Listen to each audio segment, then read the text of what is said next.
This is a man who holds a pencil to his brother's eyes every night before he leaves the house, but he didn't do it to hurt his brother, but to see if his brother was asleep, because he could never let his brother find out his secret. At first, the younger brother didn't think much of it, but his brother's behavior of going out every night made him feel something was wrong. In order to find out what his brother was doing, that day he pretended to be asleep. Just before his brother left, he followed him out. He didn't expect to find something wrong with his brother just as he walked out the door, because his brother's left leg has always been lame, but now his brother was walking like a horse. Realizing that something was wrong, he hurriedly followed him to check. He found his brother and a group of people in an alley. The strange thing is, when they saw his brother, they all nodded and bowed. They even called him boss. I saw him arrange something, and left the place. The younger brother saw this and immediately went after him, but as he continued to follow him, a pair of big hands suddenly covered him from behind. The strange thing is, he woke up safe and sound in his house, and his brother from yesterday was sleeping behind him. He asked his brother what he did last night, but his brother pretended that nothing had happened and said that he hadn't gone anywhere and that he wasn't telling the truth. He immediately went up to him and pounced on him, but in the end, he was pushed to the ground by his brother. He said he might have had a dream last night, then asked him if he had taken any medicine last night.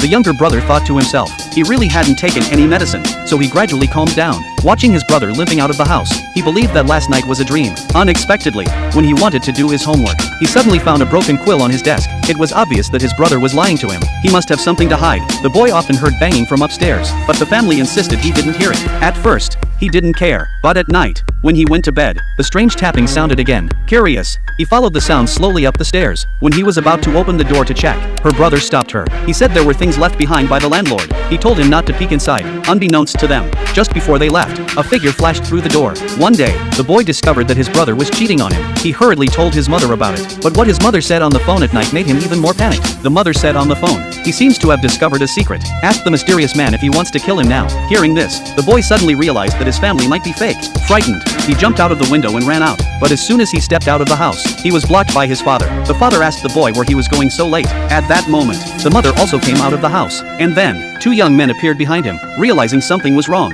the boy tried to run away. Even in his bare feet, he couldn't stop running, because he was convinced that these people were not his family. But in the end, the boy, with all his might, he made it to the door of the police station. He was able to stop them from chasing him. In order to find out where his real family was, the boy told them his name. But what happened next was even more bizarre. The police said he was 41 years old. The boy was puzzled, because he was only 21 years old. He turned around and looked in the mirror, surprisingly found that his young face instantly turned into his 40s.